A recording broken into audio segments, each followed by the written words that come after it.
নির্বাচনকালীন সরকারে আওয়ামী লীগ কোনোভাবে থাকতে পারবে না। নির্বাচনকালীন সরকার কিভাবে আসবে, আমাদের সংবিধানে সেই প্রভিশন আছে। ভূমিকা থাকবেন না, দয়া করে, এখন আর সময় নাই।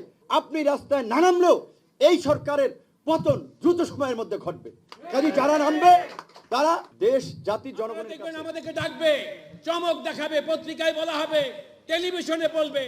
আপনারা কি চান? 14 আগের মতো এই আসসালামু আলাইকুম সুপ্রিয় দর্শক বন্ধুরা, এবার বিএনপি যেই সকল পরিকল্পনা নিয়ে মাঠে নেমেছে এতেই বিএনপির পথ পরিষ্কার হয়ে গিয়েছে। দর্শক বন্ধুরা, এবার পতনের ঘণ্টা বেজে গিয়েছে এমন কিছু আভাস মিলেছে এবং সেই সাথে মধ্যবর্তীকালীন নির্বাচনের জন্য এবার বিএনপির কাছে যেই সকল সুসংবাদ আসতে চলেছে, এবার সেই সকল বিষয়গুলোকে কেন্দ্র করে আপনাদের মাঝে অত্যন্ত চমৎকার কিছু তথ্য তুলে ধরেছি। তো দর্শক বন্ধুরা, আপনারা সেই সকল তথ্যগুলো জানলে অবশ্যই বুঝতে পারবেন। দর্শক বন্ধুরা, তাহলে কি শেষ পর্যন্ত সরকারের পতনের ঘণ্টা বাজিয়ে দিল বিএনপি? তো দর্শক বন্ধুরা, চলুন আমরা সেই সকল বিষয়গুলো পরিপূর্ণ জেনে নেই। অবশ্যই ধৈর্য সহকারে পুরো ভিডিওটি দেখবেন, তাহলে ওই সকল বিষয়গুলো পরিপূর্ণ বুঝতে আপনারা পারবেন। দেখবেন আমাদেরকে ডাকবে, চমক দেখাবে, পত্রিকায় বলা হবে, টেলিভিশনে বলবে। আপনারা কি চান? 14 আগের মতো এই মন্ত্রী দেব, সেই মন্ত্রী দেব। আমার বক্তব্য পরিষ্কার, আওয়ামী লীগের সঙ্গে কোনো আলোচনা নাই। নির্বাচনকালীন সরকারে আওয়ামী লীগ কোনোভাবে থাকতে পারবে না। নির্বাচনকালীন সরকার কিভাবে আসবে, আমাদের সংবিধানে সেই প্রভিশন আছে। সেটা কি? জনগণের ইচ্ছা অভিপ্রায় হবে আগামী সরকার অথবা আইন। আপনারা দেখেছেন এই আইনের মূল সোর্স 1991 সনে কি নির্বাচনকালীন সরকার ছিল? কিভাবে আসলো? কারণ আইনের সোর্স মানুষের অভিপ্রায়। সে কারণে 91 সনে আইন না থাকা সত্ত্বেও নির্বাচনকালীন সরকার হয়েছিল এবং সেই সরকার এসে নির্বাচন দিয়ে পরবর্তী সময় আইন পাস করেছিল। আমরা যে বলি, আমাদের নেতা জনাব তারেক রহমান বলেন বাংলাদেশ যাবে কোন পথে? ফয়সালা হবে রাজপথে। তার কারণ হলো রাজপথ জনগণের, আর রাজপথকে প্রতিনিধিত্ব করছেন রাজনীতিবিদরা। তারা জনগণের প্রতিনিধি, তাই জনগণের প্রতিনিধি হিসাবে তারা সিদ্ধান্ত নেবেন আগামী নির্বাচনকালীন সরকার কি হবে সেটাই। সুতরাং আওয়ামী লীগের সঙ্গে কোনো আলোচনা নাই, এই সরকারের অধীনে কোনো নির্বাচনে যাওয়া নাই। এবং আমাদের দাবি, এক দফা এক দাবি, শেখ হাসিনা কখন যাবি? নির্বাচনকালীন সময় আর যাই হোক না কেন, রাজনৈতিক সরকার হলে দেশে 14-18-তে যা হয়েছিল তার চাইতে জঘন্য কিছু হবে। সে কারণে রাজনৈতিক সরকার নির্বাচনকালীন হতে পারে না। আমরা 18 সনে কিন্তু তাদের সঙ্গে দেখা করতে গিয়েছিলাম। কি হয়েছিল? বিএনপির মাননীয় মহাসচিব যিনি ওইখানে ছিলেন, তার পরের দিন হাতিরঝিলে গায়েবী মামলা হয়েছিল, আর সেই মামলার 1 নম্বর আসামি ছিলেন মির্জা ফখরুল ইসলাম আলমগীর। যে ন্যূনতম সাহসের পরিচয় দিতে পারেনি, মেরুদণ্ডের পরিচয় দিতে পারেনি, সে আদালত আমার বিচার বিভাগের যে দুরবস্থা, এটা বোঝার জন্য আর বেশি গবেষণার দরকার নাই। খুবই পরিষ্কার, যে কোনো সভ্য আধুনিক গণতান্ত্রিক রাষ্ট্রে গুরুত্বপূর্ণ হচ্ছে নির্বাহী বিভাগ, বিচার বিভাগ এবং আইন বিভাগের সাথে একটা যৌক্তিক সমন্বয় থাকবে, ক্ষমতার ভারসাম্য থাকবে।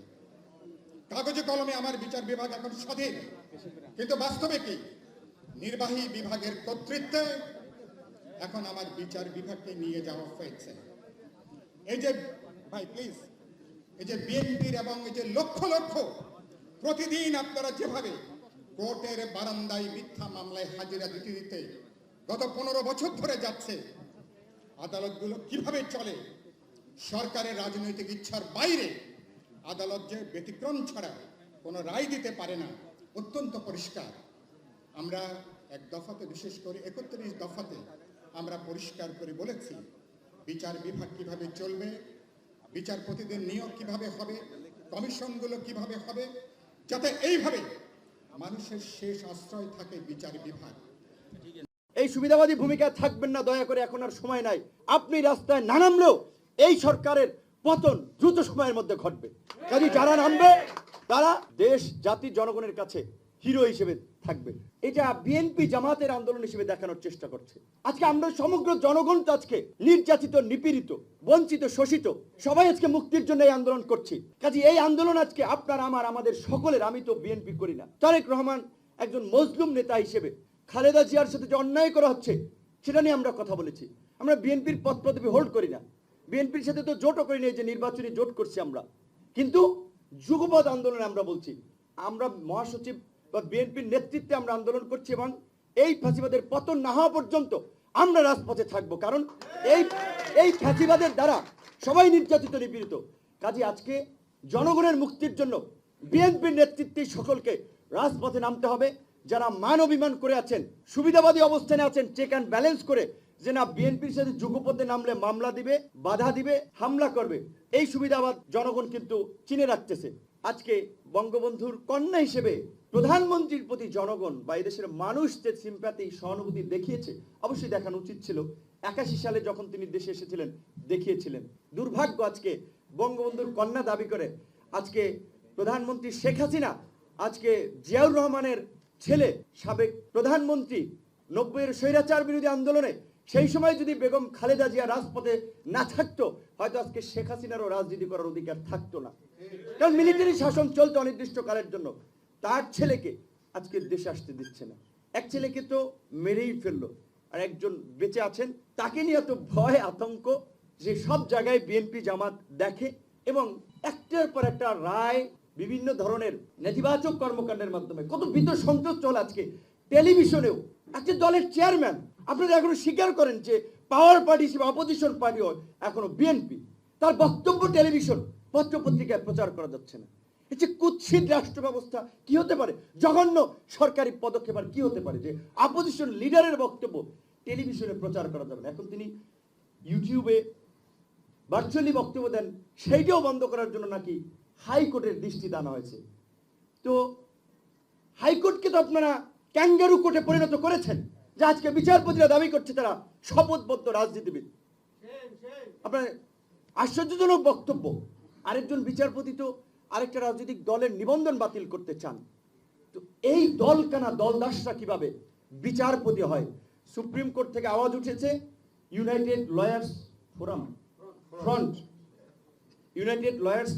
ফ্রন্ট ইউএলএফ, তারা সম্মিলিতভাবে সারা দেশের আইনজীবীদের নিয়ে যে প্রতিবাদ চালিয়ে যাচ্ছে। তো দর্শক বন্ধুরা, আপনারা হয়তো এই পুরো ভিডিওটি দেখে এবং এই সকল কথাবার্তাগুলো শুনে অবশ্যই বুঝতে পেরেছেন আসলে বিএনপি যেই সকল আন্দোলনগুলো করে যাচ্ছে এবং সেই সাথে বর্তমান বিএনপি এমন কিছু প্রতিজ্ঞা নিয়ে মাঠে নামছে, এমন কিছু তাদের মনের বাসনা নিয়ে মাঠে নামছে, আর এতেই বোঝা যাচ্ছে বিএনপির জয় সারা পরাজয় হবে না দর্শক বন্ধুরা। এবং সেই সাথে বিএনপি নাকি আরও একবার যুদ্ধ করে জিততে চায়। তো দর্শক বন্ধুরা, আপনারা এই পুরো ভিডিওটি দেখে এবং এই সকল কথাবার্তাগুলো শুনে আপনাদের কাছে কেমন লেগেছে, আপনাদের কাছে কেমন হয়েছে অবশ্যই কমেন্ট করে জানিয়ে দিবেন।